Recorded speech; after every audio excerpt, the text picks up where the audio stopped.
چند لوگوں نے ایک کانفرنس کی اور کہا گیا کہ یہ پاکستان بار کونسل ہے، اور میڈیا نے بھی وہی کل سے ڈنڈورا پیٹا ہوا ہے، لیکن انہوں نے کہا جی یہ اکثریت ہم ہے، لہذا ان کی اقلیت کی، اور یہ آدم تارڑ ہو یا یہ بھون گروپ ہو، ان کی کوئی حیثیت نہیں ہے، صرف یہ زرداریوں اور شریفوں کے جو ہے وہ کاسا لیس ہے۔ یہ پیغام دیا گیا، یہ بہت بڑا میں سمجھتا ہوں عمران خان کی مدد ہے، اور چیف جسٹس عمر عطا بندیال اور عدلیہ کی بھی اس موقع پر بڑی مدد ہے، اور ان کی بڑی آواز ہوتی ہے۔ اب الیکشن کب ہوں گے، جی ایچ کیو اس حوالے سے کیا سوچ رہا ہے، تو اس کے لیے ہمیں ضروری ہوتا ہے کہ کوئی نہ کوئی جی ایچ کیو کا جو بندہ سمجھا جاتا ہے اسی کی بات کو سمجھنے کی کوشش کریں۔ ایک بات بڑی عام ہے جو اس وقت بہت سارے متعدد ذرائع وہ باخبر ذکر کرتے ہیں کہ اسٹیبلشمنٹ بھی سمجھتی ہے کہ الیکشن ایک ہی مرتبہ ہوں،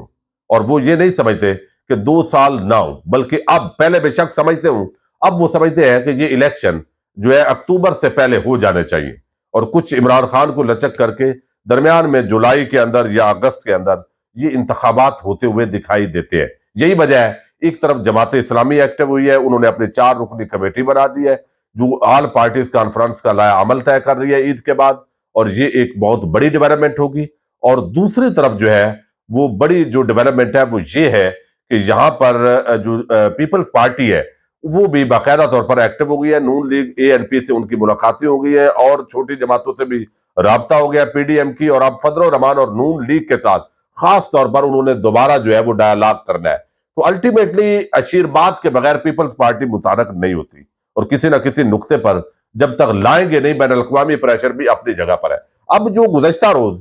3 جرنیل ظاہر ہے ان کی ملاقات ہوئی ہے، اور وہ ملاقات چیف جسٹس عمر عطا بندیال صاحب اور ساتھی ججز جو بینچ ہے وہ جو ان چیمبر کے اندر جنہوں نے سماعت کرنی ہے، اور آج جو رپورٹس آئی ہیں، یعنی وزارت خزانہ نے کہا ہے ہمارے پاس پیسے ہم نہیں جاری کر سکے، اور انہوں نے بھی ملبہ جو ہے پارلیمنٹ پر ڈالا ہے، وفاقی کابینہ پر ڈالا ہے، اور پھر اس کے ساتھ ہی جو ہے وہ اسٹیٹ بینک کے گورنر نے بھی یہی بات کی ہے، اور حکومت آلریڈی مخالفت کر رہی ہے اٹارنی جنرل۔ اب یہ اٹارنی جنرل کی وساطت سے یہ وزارت دفاع نے ریکویسٹ کی، اور وزارت دفاع کی ریکویسٹ پر یہ جو ہے وہ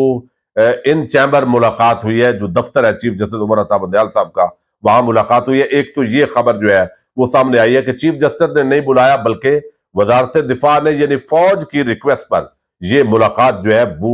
ہوئی ہے، یہ خبر آئی ہے۔ دوسرا جو ہے وہ جی ایچ کیو اس پورے معاملے کے اندر کیا سوچ رہا ہے، یہ کامران خان نے ایک بڑا دعویٰ کیا ہے، میں اسی سے پر اکتفا کروں گا۔ وہ بھی سمجھتے ہیں کہ الیکشن ایک ہی مرتبہ ہو۔ اب یہ کامران خان کہتے ہیں کہ شاید اگر اللہ تعالیٰ سبحانہ و تعالیٰ کی مرضی اور منشاء شامل حال رہے تو الیکشن مسائل کا کوئی حل نکل آئے،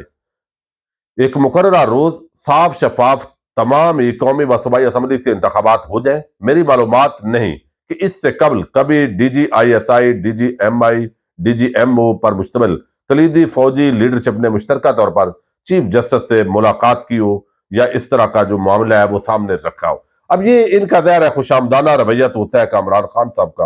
اور وہ پیار محبت بہت کرتے ہیں اسٹیبلشمنٹ کے ساتھ، اور باقی چیزیں جو ہے وہ اپنی جگہ ہے، لیکن یہ بات ضرور ہے کہ بہت سارے جو ذرائع ہیں وہ یہ بتا رہے ہیں کہ اسٹیبلشمنٹ بھی اب اس کوششوں کے اندر لگ گئی ہے کہ یہ ایک ہی مرتبہ انتخابات ہو جائے، لیکن نون لیگ کی فرمائش ہے کہ نواز شریف واپس آئے، نواز شریف کے کیسز معاف ہوں، اور پھر جو ہے وہ جلسوں میں تقریریں کریں، ان کی سزا ختم ہو تو پھر الیکشن ہو۔ یہ اصل معاملہ یہاں پہ پھنسا ہوا ہے، تو اب نون لیگ کو بتانا پڑے گا کہ آپ جو ہے اچھے بچے بن جائیں۔ فضل الرحمان کو یہ ہے کہ ان کی سیاست جو ہے وہ کے پی کے میں ختم ہو گئی ہے، اب وہ بالکل جیسے دیس نکالا ہو جاتا ہے، تو وہ بھی نہ گھر کے ہیں نہ باہر کے ہیں، تو وہ بھی کہتے ہیں کہ الیکشن نہیں ہونا چاہیے، یعنی وہ سمجھ رہے ہیں جیسے یعنی یہ دونوں گھر ایسے سمجھ رہے ہیں کہ ملک نہیں ہے، یہ رائے ونڈ یا پشاور جو مطلب ہاؤس ہے ان کا، یعنی آپ اندازہ کریں کس طرح کی۔ تو اس وقت گیٹ نمبر 4 سے غالباً یہ پیغام پہنچایا گیا ہے کہ الیکشن ایک ہی وقت میں ہوں، تو تھوڑا سا جو ہے وہ عدالت بھی سپیس دے تاکہ کوئی بیک ڈور مذاکرات کا جو معاملات ہے وہ کھلے۔ اس طرح کی خبریں آ رہی ہے، مزید کنفرمیشن ہوگی تو بات کریں گے۔ مخدوم شہاب الدین آپ کو علم ہے بڑے صحافی ہیں پیارے، اور اینکر ہیں، بول نیوز پر پروگرام کرتے ہیں، یوٹیوب پر ان کی بڑی فالوئنگ ہے، فیس بک پر بھی۔ تو وہ کچھ عرصے سے جب ظاہر ہے رجیم چینج ہوئی ہے تو جنرل باجوہ صاحب جو ہے انہوں نے خود انٹرویوز دیے، بہت سارے لوگ ہیں انہوں نے ان کی باتوں سے اتفاق نہیں کیا، وہ اختلاف کرتے ہیں، میں خود اختلاف کرتا ہوں۔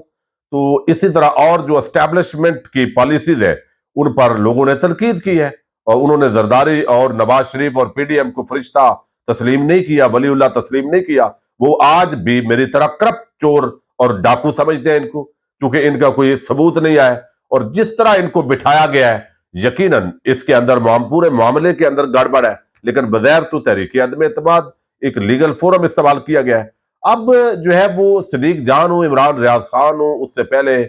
معید پیر زادہ ہوں، صابر شاکر ہوں، بہت سارے جو صحافی ہیں، رجیم چینج کے بعد ان کو بیرون ملک کسی کو شفٹ ہونا پڑا، پھر ارشد شریف کی شہادت ہوئی، پھر یہ ساری چیزیں چلتی رہی۔ اب جو ہے وہ پچھلے دنوں ایک شخص گرفتار ہوا، اور اس نے وہ چونکہ فارن نیشنل تھا، اور اس سے ایک بیان دلوایا گیا۔ بیان یہ اغوا ہوتے ہیں، آج کل لوگ گرفتاریاں بھی نہیں ڈالی جاتی، بیانات سامنے آتے ہیں، اور بیان اس نے یہ دیا کہ جناب ہم بڑی غلطی کرتے ہیں، ہم نے فوج کے خلاف کوئی ٹویٹ کر دیا ہوگا، میں نے تو آج تک نہیں کیا، چونکہ فوج تو ہمارے ملک کے ماتھے کا جوہر ہے، ہمیں اسٹیبلشمنٹ کی سیاسی مداخلت پر تنقید کرتے ہیں۔ تو اب یہاں پر جو ہے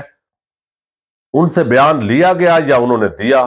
تو اس نے کہا جی کہ میں وہاں پہ جو میجر ریٹائر عادل راجہ ہے اس سے ملا لندن میں، وہاں پہ مخدوم شہاب الدین جو ہے انہوں نے میجر عادل سے میری ملاقات کروائی، تو یہ ذکر ہوا۔ جب اس طرح کا ذکر ہوتا ہے تو وہاں ہمیں نظر آ رہا تھا کہ اب چونکہ مخدوم شہاب الدین کا بھی گھیرا تنگ شاید کرنا ہے، تو اس وجہ سے اب یہ سارا جو ہے اس کے اندر بیان کے اندر لایا گیا ہے۔ ایک مقدمہ درج کر لیا گیا جی ایف آئی اے کی طرف سے۔ اب اس مقدمے کی تھوڑی سی جو تفصیل سامنے آئی ہے، یہ نوٹس ہے، اور نوٹس جس کو گرفتار کرنا ہوتا ہے عموماً ایف آئی اے نے، وہ اس دن اس کو بر وقت نوٹس نہیں پہنچتا۔ اب یہ جو نوٹس ہے یہ 12/4/2022 کا ہے، یعنی 12 اپریل کا یہ نوٹس تھا۔ 14 کو انہوں نے لاہور کے اندر جو F I A cyber crime wing ہے وہاں انہوں نے پیش ہونا تھا، لیکن ان کو موقع ہی نہیں دیا گیا، اور وہ نوٹس ان کو ملا نہیں ہے۔ ڈیٹ گزر گئی ہے تو یہ نوٹس سامنے آیا ہے۔ یہ سائبر رپورٹنگ سینٹر ہے، federal investigation agency Lahore region, notice for attendance under section 160 C R P C. تو یہ یہاں پر Makhdoom Shahabuddin son of Muhammad Aurangzeb, Makhdoom house, یہ ویلی روڈ وہ ایڈریس دیا ہوا ہے بنی گالا کا، یہ بھی بنی گالا کے اندر رہائش ہے اسلام آباد کے اندر، سیل نمبر بھی ان کا دیا ہوا ہے، پھر آئی ڈی کارڈ بھی دیا ہوا ہے۔ ایف آئی آر نمبر 6/2023، یہ ایک مقدمہ درج کیا گیا ہے، اور ایف آئی آر ابھی سامنے نہیں آئے کہ یہ صرف مخدوم شہاب الدین پر مقدمہ ہے یا کسی مقدمے کے اندر ان کو ڈالا گیا ہے۔ یہ F I R number 6/2023 of F I A cyber crime reporting centre Lahore. F I A cyber crime reporting centre Lahore is conducting on the above title inquiry, detail are mentioned below۔ وہ بتاتے ہیں کہ name of complainant the state through F I A, یعنی یہ ریاست پاکستان نے مخدوم شہاب کے خلاف مقدمہ درج کروایا ہے۔ نیم آف الیجڈ اکیوز مخدوم شہاب الدین۔ آگے انہوں نے کہا ہے جی کہ یہ اینٹی اسٹیٹ پروپیگنڈا ان جو ہے وہ convince with the accused nominated in F I R. یہ اینٹی اسٹیٹ جو ہے تھوڑا سا مدھم ہے نوٹس، لیکن اینٹی اسٹیٹ پروپیگنڈا کا الزام ہے ان پر، اور انہوں نے کہا کہ آپ سامنے آئیں اور پیش ہو 14 تاریخ 11 بجے، اور اگر آپ پیش نہیں ہوتے تو ظاہر ہے قانون کے مطابق آپ کے خلاف in case of non appearance it will be assumed that you have nothing to present or state in your defense۔ یعنی اگر آپ پیش نہیں ہوتے تو اس کا مطلب ہے آپ کو اپنا بیان نہیں دینا چاہتے، اور آپ کے پاس دینے کے لیے ہے کچھ نہیں۔ اب یہ نوٹس آپ اس ٹائم دے رہے ہیں، یعنی ایشو کر رہے ہیں جب آپ اگلے بندے کو نہیں پہنچاتے، اس کا مطلب ہے کہ آپ گرفتار کر رہے ہیں۔ تو اس کا یہ ایک وعدے یہی ہوتا ہے کہ مخدوم شہاب الدین شاید